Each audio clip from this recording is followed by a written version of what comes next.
Eljöttünk Rózsa Csabival Mórahalomra, méghozzá Lasanc Norbihoz, Lasihoz, hogy szemügyre vegyük az Mazda RX-7 FD-jét, ami egy 92-es európai példány. Ennek majd később lesz jelentősége is, hogy mit jelent az, hogy európai, és hát nem titkolt célunk az, hogy összehasonlítsuk az RX-8-at, az utódját az RX-7-nek, bár ezt nyilván vitatják egyesek, valamint az elődöt, az RX-7-et, és rámutassunk egyértelmű különbségekre a két autó között, mert hogy az van bőven. Megjelent az RX-8, akkor az RX-7 rajongók igencsak megoroltak a Mazdára, mert hogy azt mondták, hogy hát ez nem egy sportautó.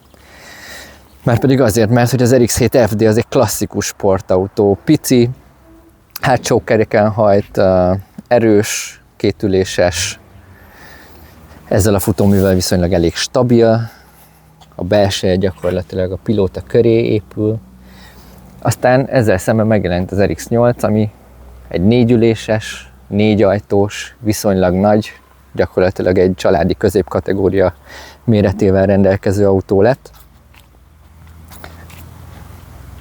És éppen ezért az RX-7 rajongók el is fordultak ettől az érától, és az RX-8 megmaradt egy lenézett autónak. Az autót 2023. novemberében vásároltam, hosszas egyezkedés után Görögországból. Én az autót élőben nem láttam vásárlás előtt. Hacsis Monarról kiindulva volt egy görög ismerősöm, szintén Hacsival, akit meg tudtam kérni, hogy Görögországban nézze meg az autót nekem. Ő a Vankel motorokhoz nem értett, az RX-ekhez sem, de autót már látott, és nagy vonalakba tudta nekem nézni az autót. És az ő elmondásai alapján úgy gondoltam, hogy ez nekem jó lehet, mint új hobbi autó. Tehát egyáltalán nem is ismerted a Vankelt, mikor belevágtál, vagy volt a Vankel motorokról volt némi információm, tehát nyilván működési elve, a fenntarthatósága, az egyéb műszaki megoldások és vele együtt járó problémák. Tehát némi fogalmam volt róla, de szerettem volna valami ritka japán autót, és őre esett a választásom szűken, de belefért az akkori keretembe. Kezdjük akkor a futóművel, és itt szeretném kihangsúlyozni, hogy ez egy európai kiadás, ami azért fontos számunkra, mert Európába viszonylag kevés példányszám érkezett, és csak egyféle opcióban volt megvásárolható ez az autó, például 92-ben, de ez nekünk azért volt jó, hát nem nekünk, aki meg tudta venni annak, mert ez egy borzasztóan drága autó volt a maga idejében, de hogy ez egy sokkal jobb, sportosabb futóművel érkezett meg, mint egyébként a base modellek Amerikába vagy Japánba, amiknek egyébként elég komoly kritikája volt például futómű szempontjából, és majd csak a későbbi vagy komolyabb kiadásokban voltak olyan elérhető opciók, amik ténylegesen erős sportautónak tekinthetőek voltak. Viszont ezzel a futóművel simán oda lehetett rakni a korabeli sportautók mellé, sőt, mondhatni azt, hogy igen erősen a felső mezőnyt képviselte már akkor. Persze volt ott mellette NSX és hasonló csodabogarak, de hogy az RX-7 FD nem igazán maradt el ezektől, sőt, nagyon soknál sokkal jobb volt. Viszont maga a filozófia, amit a Mazda képviselt, ez mind a kettő autónál ugyanaz volt, hátul egy multilink felfüggesztés, elől pedig egy dupla lengőkaros megoldás. Ez az európai kiadás már Bilstein futóművekkel jött, vastagabb stabrudakkal, a rugókról nem nagyon tudok nyilatkozni, de majd vezetjük, és akkor beszélünk arról is, hogy milyen a futóműve. A 8-asról meg azt tudjuk, hogy Mazdának máig ez a legmerevebb karosszériával rendelkező autója. Az FD 4 dugós első féknyergés egy olyan vívmánya volt az autónak, ami annyira jóra sikeredett, hogy több korabeli sportautóra is átszerelték. De a 12 év így sem hazudtolta meg magát igazából, mert az RX-8 sima kétdugós féknyerge egy nagyon jónak tartott cucc. Vannak RX-8 fórumozók, akik megpróbálták FD féknyereggel upgrade-elni az autójukat, és nem hozott nekik a gyakorlati pályás tapasztalások alapján semmilyen előrelépést konkrétan. Úgyhogy az kijelenthető, hogy a Mazda igazából minden téren tudott fejleszteni. A legnagyobb különbség a két autó között az maga a motor igazából.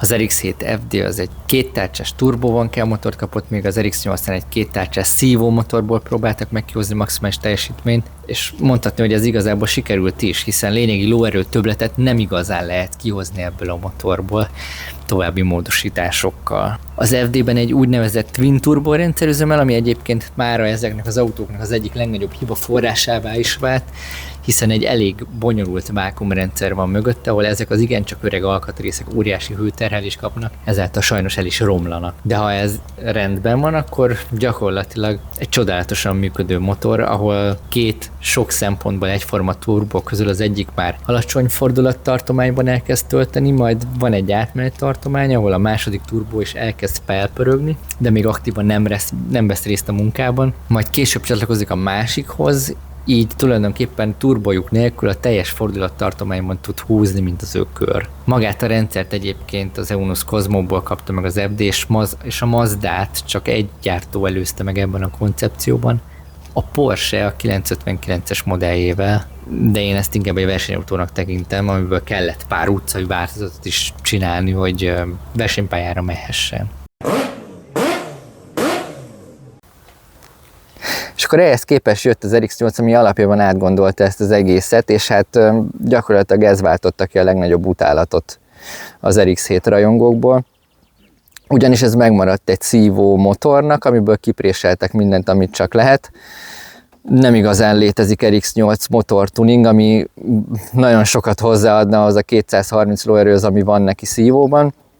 Viszont ami érdekes és nagy változás a turbon kívül az RX-7-hez képest, az az, hogy gyakorlatilag hol helyezkednek el a kipfogó portok.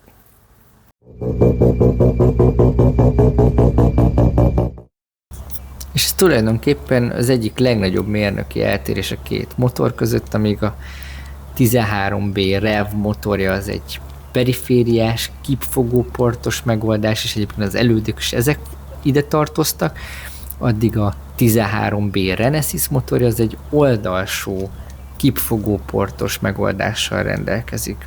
És ez nem csak elhelyezés kérdés, hanem igazából megváltoztatja a motornak a teljes karakterét. A 13B REV-nél maga ez a kipfogó port, ez a rotor házonban van, és ez nekünk azt jelenti, hogy a kipfogó gáz viszonylag gyorsan és közvetlenül tud távozni a rotorházból. Nagyobb és gyorsabb az áramlás, ez azt jelenti, hogy jobb teljesítményt tudunk kinyerni magából a motorból, rá tudjuk tenni a turbót, amit ez sokkal jobban visel ez a kialakítás, el tudunk érni egy magasabb csúcs teljesítményt, egy jóval agresszívabb karaktert, viszont a legnagyobb hátrányának az egész kialakításnak, hogy nagyon sok az elégetlen üzemanyag, egyrészt rossz a fogyasztás, rossz a kibocsátása, és mivel amikor megjelent az RX-8, akkor már bőven az Euro 4-es normáknak kellett megfelelni, ezért egyszerűen nem vihették tovább ezt az elgondolást, és így született meg az oldalsó kipfogó port a Renesis motoroknál. És akkor mit jelent nekünk ez az oldalsó kipfogó port? Hát előnyként viszonylag kevés dolgot tudunk felsorakoztatni mellette, de jobb emisszió, legyen ez az egyik, tisztább égés, jobb hatásfok bizonyos tartományokban, de nagyon sok korlátot is ad ennek a motornak. Ha már egy élvezeti előnyét szeretnénk, akkor ennek a motornak a Renesisnél összefüggésben van azzal is, hogy itt sokkal többet tud forogni az RX-8 motorja, tehát 9500 körül szabályoz le, még mondjuk ezek a turbós vankel elgondolások ilyen 7 és 8000 között valahol. Ez lehet egy erős élvezeti érték. Fontos eloszlatni ezt a tévhitet is, és egyébként szorosan összefügg ezzel a kipfogó port témával, hogy nem minden RX-7-nek van jellegzetes brap-brap-brap hangja. Ha szeretnéd tudni, hogy miért van, akkor keresd rá a bridge portolásra, és meg fogod kapni a választ. És ha megnézzük, akkor az RX-7 FD az egy klasszikus sportautó, mint ahogy mondtam is. Pici, alacsony, kétüléses, és viszonylag könnyű is. És ebben egy 5 sebességes váltó van, ugye? Így van, 5 sebességes. Azt nem mondhatom, hogy sokkal-sokkal kisebb, mint az RX-8, de azért az RX-8 az ténylegesen egy ilyen középkategóriás családi autó méreteivel bír. Hogyha nagyon csalóka, de hogyha odarakom a 350Z mellé, akkor majdnem nem milliméterre ugyanakkor a két autó, csak ugye a formából adódóan az 350Z az sokkal nagyobbnak tűnik. Tehát ilyen szempontból az RX-8 az elég csalóka. És hát előny vagy hátrány, az RX-8-ba beleférnek 4-en. Viszont az FD-nek is volt, mint hogy az FC-nek is van, vagy volt olyan amerikai kiadás, amiben voltak hátsó ülések. És azt nem tudom, hogy utólag egyébként bele lehet rakni a hátsó ülést, vagy... Én azt gondolom megoldható minden probléma nélkül, mert a hátsó ülés helyén jelenleg tároló rekeszek vannak. És a formailag megegyezik az ülésnek a formájával, csak is csapóajtós tároló rekeszek vannak. Ha az ember beszerzi hozzá, nyilván berakható, átpapírozni nem lesz egyszerű. Akkor ez igazából ugyanez a megoldás, mint ami az FC-nél is volt. Igen, ott vannak a kis tárolórekeszek. És ha minden igaz, akkor mind a két autónál azért létezett 4 üléses megoldás, mert hogy olcsóbb volt mondjuk az adózása, a biztosítása. Más kategóriába estek adózás szempontjából. Ami nincs az RX-8-nak, tárolórekesze, amiben hogy nem hátulsz van, és ezek egyébként elég mélyek, tehát hogy 2 is van belőle. Itt ülés van nekünk. És ez egy teljesen gyári autó jelenleg, ugye? Így van, teljesen gyári, semmi átalakítás nincs rajta. Van bármilyen terved, ami ezen változtatna? Pár dolgot vásárolgattam hozzá, de csak olyan megoldásokat keresek, ami párcsavar kicserélésével és csavarozhatóságával megoldható. Ergo gyárivá visszaalakítása is problémamentesen meg lehessen oldani. Szeretnék rá egy másik kipufogót esetleg, hogy legyen morcosabb a hangja, másik felnit, illetve a szívó oldalon most vettem rá, de miért nem került föl, egy ilyen Iker direkt szűrős Apexi cuccot. Ezek még váratnak magukra, úgyhogy azok érdekelne csak, amik így tényleg egyszerűen felszerelhető vagy leszerelhető. Komolyabb átalakítást nem terveztem. Ez pedig az FD-nek a csomagtere. Nem túl nagy, szerintem sturcantit be tudnánk rakni még így is. De ha meg összehasonlítjuk az RX-8-szal, és akkor itt megint csak elveszik a sportautósága az egész dolognak, azért nem sok sportautónak van szerintem használható csomagtere. Ennek viszonylag van, pici a szája, de nagy.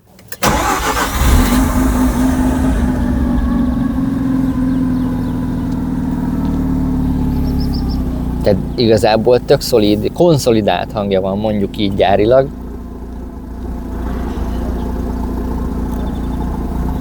Bocsánat.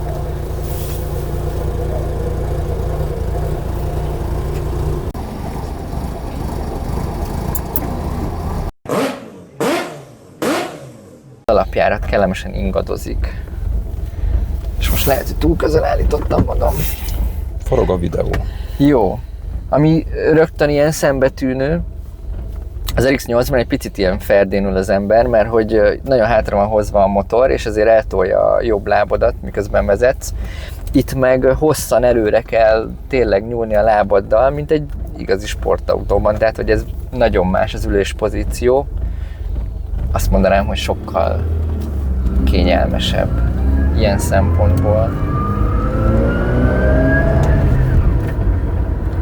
A váltója az viszont nagyon-nagyon durván kemény, az olyan tényleg mechanikus érzete van.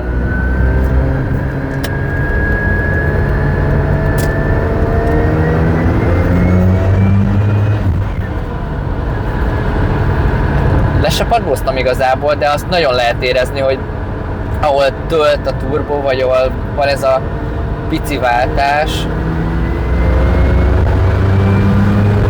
Azt mondta Laci egyébként, hogy ez az európai változat, a japánnal ellentétben, csak papíron 230. Így van. 230 lóerő. 239.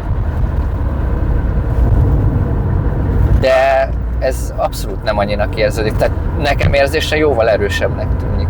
De lehet, hogy tényleg csak a turbó átver. De hogy nagyon kellemes.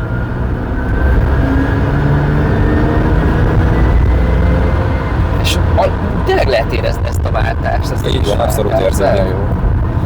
Mert hogy az történik, hogy alacsonyabb fordulaton elkezd tölteni az egyik turbó, magasabb fordulaton ott van egy pici szünet, de csak egy hajszálnyi, és utána meg elkezd tölteni a másik turbó. Ezáltal megtartja folyamatosan teljes fordulattartományban azt, hogy hát húz, mint az állat, így tudnám leírni konkrétan. És hát vezettem az MX-5 ND-t, ami gyárilag a futóműve az szerintem tényleg billeg. Hát ez rohadtul nem. Ez olyan gyáriasan kemény. Ez nincsen ültetve. Nincs. Tehát, hogy ez a gyári magassága.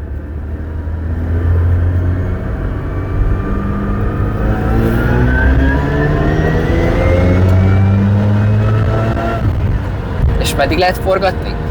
7000-nél elkezd csipogni. És mennyinél tilt, azt tudod? 7000-nél. 7000-nél nem tud tovább forgatni. Nem tud tovább forgatni. Szóval érzése, ez teljesen más autó, mint az RX-8. Azt mondanám, hogy ez nyersebb, bár az enyémben pont olyan átalakítások vannak, amit pont ez a nyersességhez adott hozzá, de hogy ez gyárilag tudja ezt. Okés. Meg villogok itt, mint a hülye. És nagyon kellemes vezetni. Tök jó a kormányzás is, azért nem érezni ezt a modern szervót benne, mint mondjuk a 8-asban, de hogy ez inkább pozitívum, mint negatívum.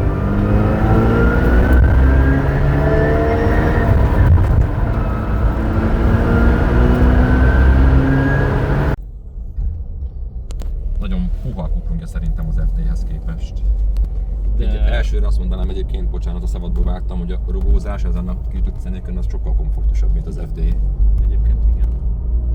Pedig ebben is keményített futómű van már, keményebb, mint a nyári. A váltó szerintem hosszabb úton jár. Az biztosan.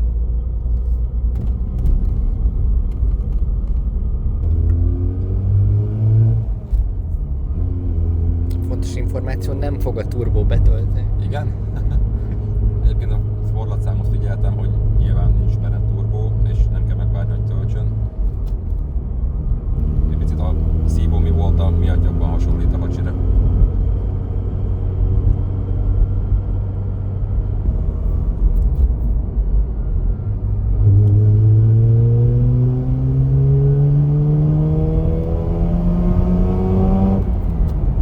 Viszont nagyon kellemes a hangja.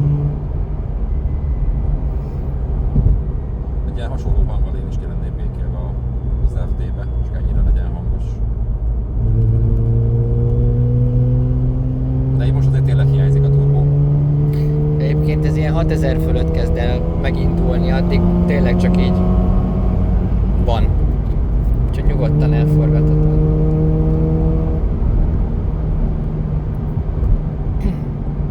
Járdeketben van sper? Igen. Szoktad is használni? Hát pályázni szoktunk. És azon gondolkozok, hogy én Euroringen máshol voltam, és akkor voltak kint RX-szel, hogy ezt te voltál-e, vagy máshol. Mivel voltál? Én még a hacsival voltam, még a fehér hacsival. Euroringen, és volt kint piros RX-8. Szerintem én nem találkoztam hacsival Euroringen. De oda szoktam én is járni egyébként. Nagyon fura a kuplung.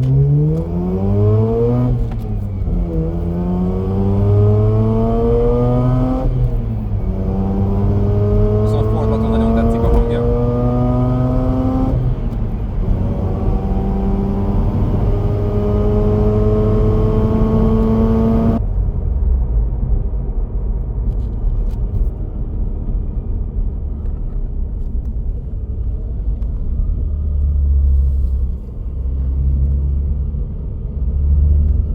Tényleg nyugodtan forgás, de már még sípolni se sípoltunk, úgyhogy... Jó, rendben, onnan akarom szétnyelkolni, mert nem az én autóm.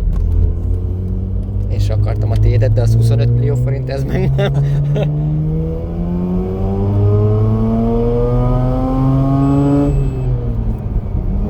Ez is pont úgy sípol, mint az FD, tehát nincs az a beledobás, mint egy 4 hengeresnél vagy 6 hengeresnél. 9000-nél sípol, és 9005 körül szabályoz le, ott elektronikusan szabályoz le, tehát ott nagyon Megvan az a élesen kapcsolódás. elvágja.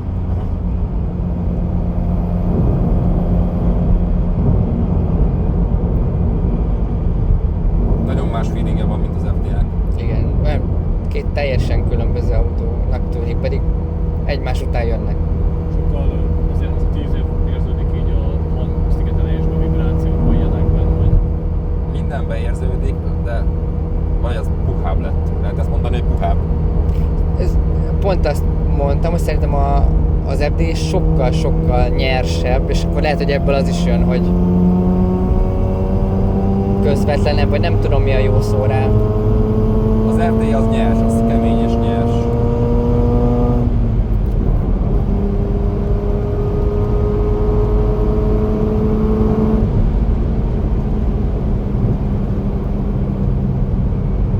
Ez olyan családbarátabb, vagy emberbarátabb, vagy nem is tudom. Hát gyári állapotában szerintem nagyon-nagyon családbarát egyébként. De még most is azt mondanám, hogy komfortosabb összességében.